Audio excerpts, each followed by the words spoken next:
Dear students, hello everybody. Jai Swaminarayan.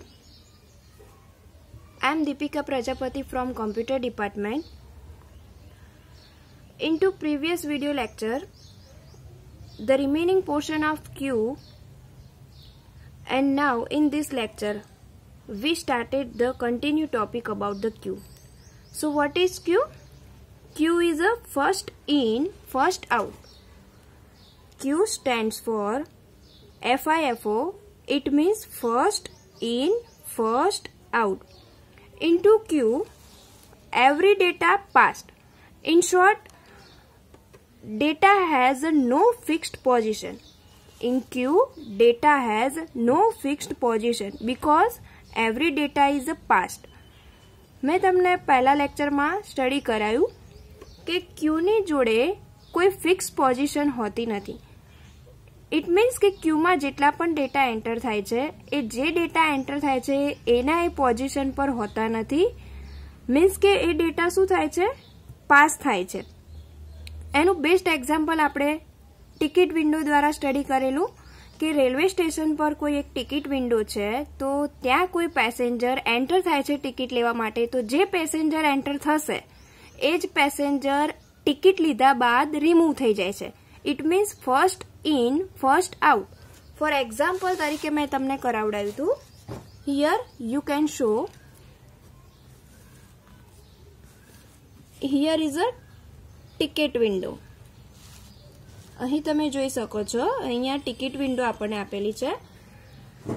હવે અહીંયાથી કોઈ પેસેન્જર એન્ટર થાય છે ટિકિટ લેવા માટે. સપોઝ એ ડેટા એન્ટર થયો તો અહીંથી ડેટા પાસ થતા થતા થતા ક્યાં પહોંચશે? ટિકિટ વિન્ડોએ. અને જ્યારે એની ટિકિટ લેવાઈ જશે એટલે અહીંથી એ શું થઈ જાય છે? રિમૂવ થઈ જાય છે. So into queue every data passed its position and then reached its final station and after remove the data. So in Q data has a no fixed position because every data is a passed. હવે અહીંયા ફરીથી હું તમને ફરીથી example લઈને બતાવું. C, B અને A. અહીંયા ટોટલ 3 પેસેન્જર છે. પહેલા એન્ટર થયો તો ડેટા A જે પાસ થતા થતા અહીંયા પહોંચ્યો છે. પછી એન્ટર થયો તો B, પછી એન્ટર થયો ડેટા C. તો જ્યારે ડેટા A થયો હશે એન્ટર તો એ પણ અહીંયા જ્યારે ટિકિટ વિન્ડોએ પહોંચશે ત્યારે એની ટિકિટ લેવાઈ જશે એટલે રિમૂવ કોણ થશે? Data A. ઇન શોર્ટ કે first in and first out. So here first in and first out. Then B data enter થાય છે. B પાસ થતા થતા થતા reached at ticket window, take a ticket and remove it. Same position data for C. C પણ pass થશે. અહીંયા ticket window સુધી આવશે. Take a ticket and remove. So Q is known as a first in first out. And stack શું હતું? સ્ટેકમાં આપણે જોયું હતું પહેલા. સ્ટેક માટે શું આપણે લીધું હતું? LIFO. LIFO means last in first out. સ્ટેકમાં જે ડેટા હોય છે એની પોઝિશન ફિક્સ હોય છે. ક્યુમાં જે ડેટા હોય છે એની પોઝિશન ફિક્સ હોતી નથી. હવે એના પછી આપણે જોઈએ link list. Now link list. Link list means collect data, make a list and link it. હવે લિંક લિસ્ટનું મિનિંગ શું થાય છે કે પહેલા તમે ડેટાને કલેક્ટ કરો, પછી એનું એક આખું લિસ્ટ બનાવો અને એ જે લિસ્ટ બનાવ્યું છે એને તમે લિંક કરો. So it's known as a link list. So what is link list? Link list means collect data, make a list and finally link it this data. So link list means, for example, I have more than data 3, 5, 7, 9, 11, 30, so and so. હવે જે આ data છે એને મારે શું કરવા છે? List બનાવવું છે આખું. અને પછી એને શું કરવા છે? એકબીજા સાથે લિંક કરવા છે. તો લિંક લિસ્ટની અંદર here you all are show we can have a more than one data 3, 5, 7, 9, 11, and 13. So now these all are data to make a list and finally link it. તો હવે અહીં હું આનું લિસ્ટ બનાવું છું. પહેલા આપણે લીધું 3 ડેટા, then 5, 7, 9, 11 and 13. તો આ જે ડેટાને મેં પર્ટિક્યુલરી જે લિસ્ટમાં પુટઅપ કર્યા છે એને હવે આપણે શું કરવાનું છે? લિંક કરવાના છે. તો હવે દરેક ડેટાને આ રીતે લિંક કરી દઈએ. So every data link to make a link list. So collect the data, make a list and finally link it. So this is the example of our link list.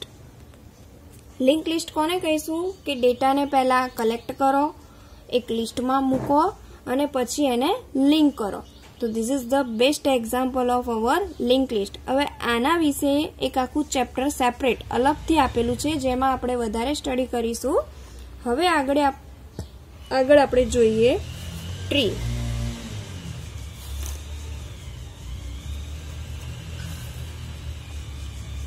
Tree કોને કહેવાય? તો normally તમે ટ્રીને ગુજરાતીમાં જોવા જઈએ તો ઝાડ. તો ઝાડમાં શું હોય કે પહેલા એનું મૂળમાંથી ડાળીઓ અને ડાળી પર પાંદડા આવે.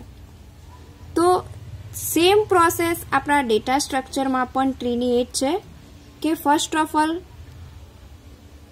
પહેલા આવશે રૂટમાંથી આપણને મળશે એજ અને એજમાંથી આપણને મળશે લીવ્સ એટલે કે પાંદડા.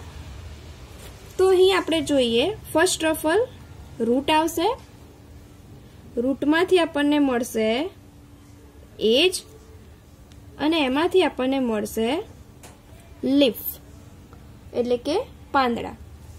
રૂટ એટલે કે મૂળ, એજ ડાળી એન્ડ લીફ પાંદડા.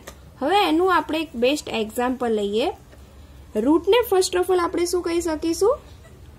Parent otherwise super data and here it is known as a child otherwise subdata. The example of tree is that here first of all A and A is known as our super data otherwise parent data and A have two child B and C. So B and C is a sub data otherwise child data of our parent data A. એટલે અહીં આપણો parent data means કે super data કયો છે? A. જેના બે child data મળે છે આપણને B and C. તો આ બંને આપણા શું થઈ ગયા? સબ data otherwise it is also known as a child data. Then finally B is also known as a parent data. Why? Because B have also two child D and E. So B is also known as a super otherwise parent data because B data have also two child D and E. Same position data of C. C is also known as a parent data otherwise super data because C have also two child F and G. તો આ જે આખું structure આપણને મળે છે એને આપણે શું કહીશું? ટ્રી. બટ મેં તમને કીધું એમ કે આપણને ફર્સ્ટ ઓફ ઓલ રૂટ મળે after given a age and then we get a finally leaf. તો અહીં આપણે રૂટ અને એજ કોને કહીશું? તો જે આપણો પેરેન્ટ ડેટા છે એને આપણે ફર્સ્ટ ઓફ ઓલ શું આપી દઈશું? Root. Because this is a grand parent. આમાંથી આપણને પેરેન્ટ મળે છે અને પેરેન્ટના પણ આપણને સબ ચાઇલ્ડ મળે છે. તો એને આપણે શું કહીશું? રૂટ. અને એમાંથી જે આપણને મળે છે ચાઇલ્ડ એ શેના થ્રુ મળે છે? એજ દ્વારા. એટલે અહીંયા આપણે શું આપીશું? Notation edge. So it is known as a root and this is known as a edge. તો આ જે આપણું એક્ઝામ્પલ છે આ શેનું એક્ઝામ્પલ હતું? ટ્રીનું. હવે એના પછી લાસ્ટ આપણું જે ડેટા સ્ટ્રક્ચરનો પોર્શન છે અને એ છે ગ્રાફ. તો હવે આપણે સ્ટડી કરીશું graph. What is graph? So now let's we study about the graph. So graph is collection of interconnected data. Graph કોને કહીશું કે interconnected data નું જે collection હોય એને આપણે graph કહીશું. So what is collection of interconnected data? હવે આપણે interconnected data કોને કહીશું? Interconnected data means what? કે ડેટા હોય એ એકબીજા સાથે કનેક્ટ થયેલા હોય અંદરો અંદર. હવે અહીંયા હું તમને બતાવું છું. એક્ઝામ્પલમાં તમે એ જોઈ શકો છો કે જો એ છે એ બી સાથે પણ કનેક્ટ થયેલો છે એન્ડ સી સાથે પણ કનેક્ટ થયેલો છે. સેમ બી જે છે એ સાથે પણ કનેક્ટેડ છે, ડી સાથે પણ કનેક્ટેડ છે એન્ડ ઈ સાથે પણ કનેક્ટેડ છે. સી ડેટા જે છે એ સાથે કનેક્ટેડ છે એન્ડ ડી સાથે પણ કનેક્ટેડ છે. ડી છે એ બી સાથે કનેક્ટેડ છે, સી સાથે કનેક્ટેડ છે એન્ડ ઈ સાથે પણ કનેક્ટેડ છે and E data B and D. તો આ રીતે જે ડેટાનું ઇન્ટરકનેક્ટેડ છે એને આપણે શું કહીએ છીએ? Graph. So graph is a collection of interconnected data. તો હવે અત્યાર સુધી આપણે જે સ્ટેક સ્ટડી કર્યો, queue, link list, tree and graph. તો આટલી વસ્તુ જે આપણે સ્ટડી કરી ડેટા સ્ટ્રક્ચરની અંદર એ શાના અંડરમાં આવે છે? તો stack, Q, link list, tree and graph. These all are known as a complex data structure. Otherwise, it is also known as abstract data structure. So, અત્યાર સુધી આપણે ડેટા સ્ટ્રક્ચરની અંદર what is data structure study કર્યા, which operation perform on data study કર્યું. એના પછી data સ્ટ્રક્ચરના બે type, first of all primitive data type and second one is that complex data structure as well as abstract data structure. Primitive data સ્ટ્રક્ચરની અંદર આપણે various types of data type study કરી.